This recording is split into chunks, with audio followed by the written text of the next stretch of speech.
is Nick. This is Jack. Welcome back. It is Monday, September 30th, and today's pod is the best one yet. This is a TBOY. The top 3 pop business news stories you need to know today. You know, Jack, my favorite part of our live hotline recording last week in Seattle? What was it? Wasn't actually the recording. It was the Yetis who came out to the after party afterwards. What an outpouring. Dozens of fans. A lot of them couldn't make it to the show because it was sold out. True. They met up with us after the show at Good Bar. Such a good time. And Touche, we chatted with him about his company. We met Johnny. Louisa told us all about what she's building. Absolutely incredible experience. How about Pamela from Peru? Yeah, she came all the way.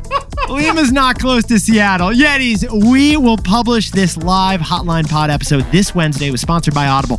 In the meantime, though, we have got a fantastic show for today's TBOY, Jack. For our first story, there's a new trend in job offers. The signing bonus is back, baby. If you're not asking for a signing bonus, then you're leaving money on the table. So we'll tell you exactly when to ask. We'll tell you exactly how to pull this off. For our second story, United Airlines is adding Starlink satellite space Wi-Fi to all of their airplanes. Because the internet on the plane is the perfect example of the cupholder effect. And our third and final story, Europe's largest startup is Revolut. And Revolut is worth $45 billion. So Jack and I have got to tell you about the British fintech that's more valuable than every British bank. But Yetis, before we hit that wonderful mix of stories. What a mix of stories to kick off the week, Jack. It is Hoarder's Almanac Week 238. Things we're running out of in this economy. Jack and I, we are still keeping track for you. This week, we are running out of limos. Limos, specifically stretch limos. Stretch limousines. They've gone from ooh to ick. Yeah, Business Insider crawled into the huge backseat of this epic limo story. What do we got, Jack? They discovered that the stretch limo is no-mo. Because stretch limo demand has been dropping for 15 straight years. Limousine fleets are 90% smaller today than they were in 2010. Because the stretch limo was the perfect transportation for your 16th birthday back in 1992. Nothing screams Night at the Roxbury like a stretch Lincoln Navigator limousine. So Jack and I gotta ask, why has the stretch limo market ironically been shrinking? It actually all began, Nick, in 2008 with the financial crisis. And then came competition from Uber and Uber Black. And then came the quiet luxury trend. But now that the stretch market is so small, you can buy stretch limos for cheap on Craigslist. We're on Craigslist right now. $20,000, $15,000, $10,000 stretch limousines. Wait 1 sec, Jack. I got a stretch Lincoln something that's going for free. You can get it for free. You just got to come pick it up and they'll give it to you for free. If you got a pulse, you can drive this through. Just remember to come with the tuxedo. And you don't even need a commercial license to drive these, do you? I think you just know how to pull a turn. If you can pull a turn, honestly, you deserve a gold medal. So stretch limos, they're soon to be extinct. But their memories will live on in the movies. Don't worry, I'm a limo driver. Jack, jump in the back seat. Let's hit our 3 stories. 15 years before this song, 2 boys from the Northeast met in the dorm. They had an idea that caused a cultural storm. It's the best one yet, but the best is the norm. Jack, Nick, that's it. I don't even think they need to practice. 50%, that's a fat tip. TBOY City on your at-list. If you know, you know, cause we ready to go. We can't wait no more, so just start the show. Start the show. For our first story, the hottest employment trend this fall, it's the signing bonus. Because the moment you get an offer is the moment you have the most leverage. You know, Yetis, Jack and I noticed that everyone always has one friend, at least one friend, who is looking for a job right now. Share this story with them. Tell them this pod, because there's one secret that no one is talking about in the jobs market right now. There's a resurgence in signing bonuses. The signing bonus renaissance. We're talking relocation bonuses, commitment bonuses, signing bonuses. They're all the same thing. Yeah, you they get are. a big payday before you even start the job. Jack, what kind of numbers are we talking about here? What's a typical signing bonus range these days? A typical range is 10% to 25% of the salary as a bonus up front. And get this, Yetis. According to data from Indeed.com, the number of companies offering a signing bonus has more than doubled in the last 5 years. Why is your buddy Brianna partying in the Bahamas a week before starting her new job? I thought Brianna starts like next week, Jack. She got a $20,000 signing bonus, Nick. You're going to want to hang out before it's all done. But here's the big surprise. It's not just white-collar fancy jobs getting signing bonuses these days. It's not just Mikey at Morgan Stanley or Melissa at McKinsey nailing a signing bonus. Jobs at every level are getting signing bonuses. According to LinkedIn data, a pediatric nurse is getting $2,000 signing bonuses. Cybersecurity engineers are getting $20,000 signing bonuses. Hawaiian Airlines will pay $10,000 as a signing bonus for a new airplane mechanic who signs up with them. White collar, blue collar, no matter the collar, you're getting that signing bonus right now. The biggest signing bonuses of all are in the healthcare industry, which faces a constant worker shortage, and they need those workers. Okay, this is wild, but the Wall Street Journal found an Albertsons pharmacy in Montana that is offering a $1,000 signing bonus today. Can I correct you? $100,000 signing bonus. And with that kind of money in Montana, you could buy like a whole river. Eastern Montana becomes you. Like that's your land. But here's the key. Most employers don't advertise that there might be a signing bonus, even though they secretly have the budget for one. And why don't they advertise the signing bonus, Jack? Because most people don't ask for one, and they sign anyway. So, Jack, what's the takeaway for all our buddies who are about to get a new job? If you're not asking for a signing bonus, you're leaving money on the table. Yetis, even in a softer job market, you should ask for a signing bonus. The key is when to ask for that signing bonus. 70% of hires who get a signing bonus asked for that signing bonus after they were offered a job. And why do they ask after they got the job offer, Jack? Because after you get a job offer from a company, that's the moment that you as the candidate have the leverage, because the company has already committed to hiring you. HR has already invested months of time in interviews, and they've determined you're the top choice. Plus, they don't want to increase your salary. They'd rather offer you a signing bonus if you do ask for more money. So now, after getting the offer, it's time for your decision. You have the leverage to ask for a signing bonus to seal the deal. You can show how excited you are to work with the company and ask for a signing bonus to ease the transition in. Worst case, they say no, but they won't retract an offer because you asked for a signing bonus. The cost of the signing bonus ask is simply the awkwardness of the ask. And if they do retract their offer because you asked for a signing bonus, that's not the company you want to work for anyway. So this fall, Yetis, if you're not asking for a signing bonus, you're leaving money on the table. For our second story, it's the Wi-Fi wars. United Airlines and Air France are both adding Starlink Wi-Fi to all their flights starting next year. Reliable airplane Wi-Fi is a difference maker. Yes, it is. Because of what we call the cupholder effect. You know, Yetis, dirty little secret about Wi-Fi on an airplane that Jack and I should share with you. It's terrible connection. It's terrible connectivity. It's bad internet. It's horrible. But it's a profit puppy. Oh, it's a profit puppy. Because adding Wi-Fi to an airplane actually costs $200,000 per plane, which... So we crunched some numbers. If 100 people pay for $10 a flight Wi-Fi every day, then that $200,000 installation pays for itself in just 1 year. The airplanes have a profit puppy on the Wi-Fi. So for years, there's been no incentive to improve the airplane Wi-Fi. We will pay for Wi-Fi on an airplane even if we can't open a Google Doc. The connection's that bad. We'll still pay for it. When I was on a flight to New York last month, I sent you an email. It still hasn't landed yet. It's still being sent by that airplane. True story, 1 month. There's nothing like the rage of constantly refreshing your window on an airplane because you paid for that Wi-Fi and it doesn't even work. Buffering. Yeah, do you remember Delta Airlines promised free fast Wi-Fi almost 2 years ago? Status update, Jack? Not done. Yeah.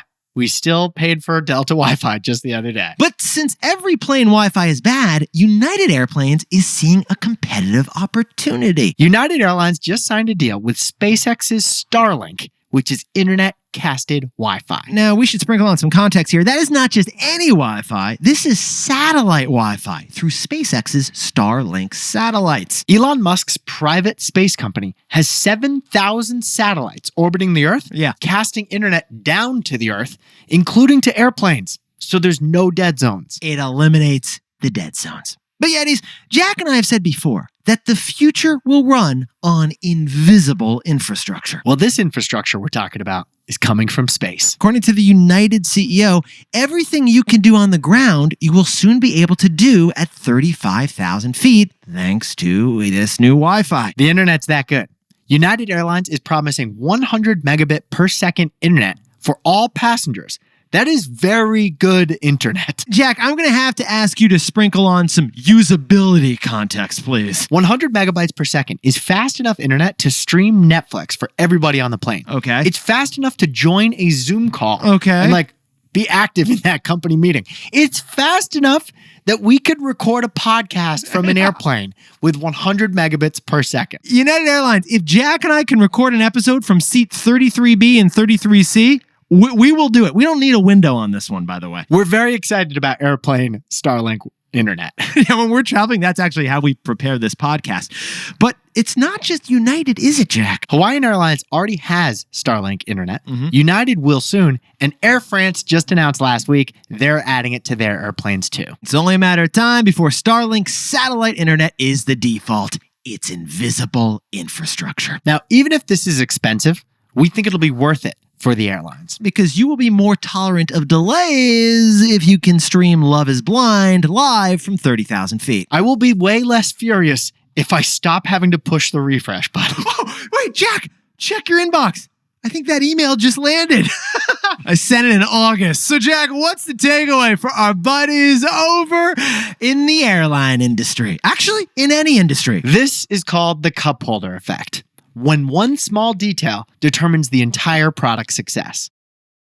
Interesting thing, Yetis. When you're buying a car, you'd think that people care about the style, the four-wheel drive, the horsepower, the speed, all of those key mechanical needs. But one of the most critical buying factors has nothing to do with the driving or the engineering. No, it doesn't. It's the cup holders. It's the cup holders. Besties, since cup holders are a huge part of the driving experience, the number, the location, and their size can actually determine if you purchase the car. And it's the same with Wi-Fi on an airplane. If Jack and I knew that one airline had land-like Wi-Fi and the rest didn't, we would commit to that airline. After safety, Nick, Okay, fine. internet is the most important thing about an airplane that will determine which airline I'm loyal to. Honestly, we would take quality Wi-Fi over free anything on an airplane. Anything. Not only we don't need first class, we just need the good Wi-Fi. If I can be productive on the 8 hours it takes to get from Vermont to Los Angeles, that would be a game changer. Honestly, and that is how we prepare this pod sometimes. So Yetis, the Wi-Fi wars, they show us how a small functional feature is the surprise reason a product may be chosen. This is called the cup holder effect, when one tiny detail means everything to the customer. Hey Yetis, if you're a bestie, take a sec and hit that subscribe button. And like this video while you're at it. If you leave a comment, by the way, we'll read it. For our third and final story, the British are coming because the biggest startup in all of Europe is Revolut. England's Revolut is beating America's fintech giants because Revolut studied abroad. Revolut studied abroad. Speaking of study abroad, Speaking of studying abroad, Jack and I have both traveled in Europe this summer. And Jack, what was the first thing we saw when we landed in Europe? giant advertisements at the airport for Revolut. Actually, Jack, when I landed in Rome, the first thing I saw was a vending machine. Right. Credit cards. A credit card vending machine. You sign up for Revolut and it spits out a credit card on the spot. Yes. With your name, your credit card number, your expiration date, your 4-digit code on the back. I almost moved to Italy just to try this thing, Yetis. But funny thing, Jack and I should point out, we sold our last company to Robinhood, and we worked at Robinhood, the trading app, for a bit. And we knew about Revolut when we were there. Because Revolut was the big competitor over in Europe. But we didn't realize how big Revolut has become in the meantime. Get this, besties. Revolut is now the most valuable startup in all of Europe. Even more impressive than that, Nick, Revolut is more valuable than just about any bank in England. And that's what Britain does. Like, Britain does banks. London is banking. And Revolut, a digital neobank, Yeah. is more valuable than like Barclays, Lloyd's. Can't think of a third one. In fact, Revolut's $45 billion valuation is twice as valuable as Robinhood, more valuable than Coinbase, and equal in value to Capital One. Revolut is more valuable than Block, which owns Square. It trails only PayPal in the United States in terms of fintech valuations. Yetis, call Paul Revere because the British are coming. America's fintechs have been struggling for a few years, but Revolut is chugging pints right now at the all-time high pub. So Jack and I had to ask, how has this startup beaten our patriotic American fintechs? By studying abroad. By studying abroad. Because Yeti's Revolut is the most international banking brokerage app we have seen. Revolut travels like Sir Francis Drake. It's the only fintech we've found offering trading or banking in 38 different countries already. Here's the latest news. Revolut is getting a banking license in the United Arab Emirates, and it just applied for a banking license in India, the second most India's the first most populated country in the world now. Jack, Revolut is basically like your buddy who took a gap year, studied abroad, and then got 2 more citizenships after college. Revolut just had to get a new passport. Not because their old one expired, because their old one is full. They're like your buddy who's the most interesting person at the table because they just got back from Bali after hiking Mount Kilimanjaro. The UK, it's a tiny country, but Revolut has become huge. Huge. So Jack, what's the takeaway for all our buddies over in the fintech space? Very British takeaway. Grab land, then expand. Yetis, Revolut has taken a unique approach to foreign expansion. They enter fast, but then they open slow. Revolut doesn't wait until everything is perfect and ready before expanding into a new market. Instead, Revolut enters quickly with one service and then slowly opens up. For example, they applied last week for a banking license in India so they could open bank accounts and do banking services. But here's why that's interesting. Revolut actually entered India 4 years ago, and they already have 4,000 employees there, and they already have a 150,000 person wait list of Indians. On the other hand, Robinhood, Chime, and Public are pretty much still just in North America. Meanwhile, Revolut is best positioned to take the world's biggest country by population, India. Revolut is the largest European startup and the most international digital bank because of their strategy for international expansion. And that strategy is land, then expand. Jack, could you whip up the takeaways for us to kick off the week? Signing bonuses are surging in this tight labor market for all kinds of jobs. Besties, if you're not asking for a signing bonus, you're leaving money on the table. For our second story, United Airlines and Air France are both adding in-flight satellite internet through SpaceX Starlink starting next year. Sorry, is fast internet available? It's possible. Yeti's in-flight Wi-Fi. It's an example of the cupholder effect, when one tiny detail means everything. And our third and final story is Revolut. They've hit a $45 billion private valuation, making it Europe's most valuable startup. Revolut is in 38 countries already because they land, then expand. But Yetis, this pod's not over yet. Here's what else you need to know today. First, Amazon may be getting into live news, starting with election night coverage on Prime this year. Reports that Amazon is talking to Brian Williams, the former famous newscaster, to host what could be their first news show. According to Variety, Amazon is in late-stage talks to host their first news show in just over a month. And second, according to sources, Sam Altman said at an all-hands meeting that he's not getting a giant equity gift from the company. Yeah, that giant OpenAI fundraise we covered on Friday, it's actually expected to close this week. When it does, we'll have the final details on the biggest fundraise ever. And whether co-founder Sam Altman got $10 billion worth of OpenAI stock. Which was the report, but which Sam Altman's allegedly denying. And finally, SNL just kicked off their 50th season on Saturday night. Yeah, the cold open was a bunch of new cast members playing the presidential candidates. All right, Jack, let's see the credits here. We got Maya Rudolph playing Kamala Harris. We got James Austin Johnson playing Donald Trump. Jim Gaffigan is playing Tim Walz, and Bowen Yang is playing J.D. Vance. Yeah, so upcoming SNL hosts this season are going to be John Mulaney, Michael Keaton, Ariana Grande, and probably a bunch more political skits. I'm ready for it.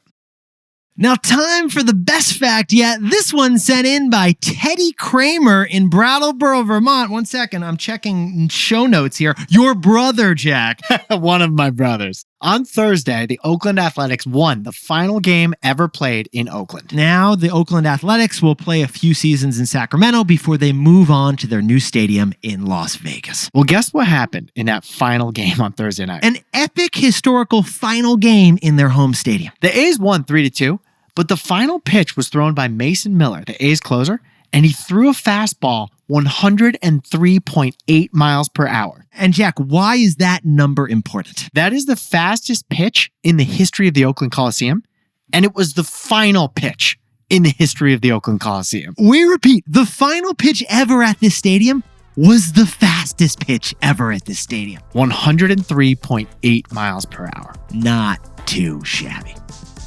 Yetis, you look fantastic. And if you are listening to us in the back of a stretch limo right now, well, congratulations. You're the only one doing that. Although good for you. If you are in the back of that limo, remember to click to follow us so you get TBOY every single day, and drop down and give us 5 stars, because that is how we grow the show. Nick and I will be back tomorrow with the best one yet. In the meantime, enjoy all those cup holders, and Jack and I will see you tomorrow.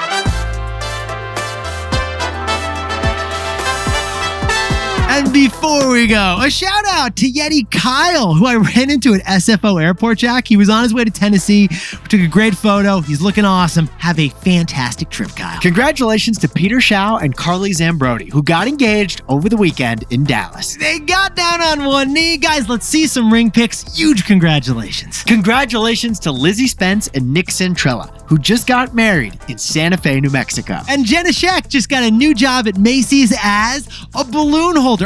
As a data analyst in New York City. Although we do hope she gets to be in the parade. Big shout out to Declan in Woodlandville, Washington. We missed him at our live show on Thursday, but we can't wait to see him at the next one. Declan, we'll catch you at the next live show. We're going to be fantastic together. Happy birthday to Audrey Widodo in Jakarta, Indonesia, who sings our jingle song every day. And Alexis Otsioch, a Yeti down in Seattle, is having a fantastic birthday together with her family. Huge congratulations. Happy 34th birthday to Jordan Ferry, who's walking on a treadmill in Tampa, Florida. And Paloma just got back from a 2-week birthday trip celebrating over in Italy. Happy birthday to Lucas Carvalho, celebrating a birthday with a paintball match in Texas. And Yalia Shen is turning 6 years old, listening with her brother Frederick right now in Austin, Texas, and then getting some birthday cake. Happy birthday to Verdi Atenzia, who's getting a massage for her birthday in Chesapeake, Virginia. And David Fish is celebrating a birthday down in Wheeling, Illinois, doing logistics. Happy birthday to Doug Kennedy in Clinton, Iowa. And Lucas McCabe in New Hampshire completed 3 of the Super 6 World Major Marathons, but right now is focusing on a birthday. This is Jack. I own stock of Amazon, and Nick and I both own stock in Block and Robinhood.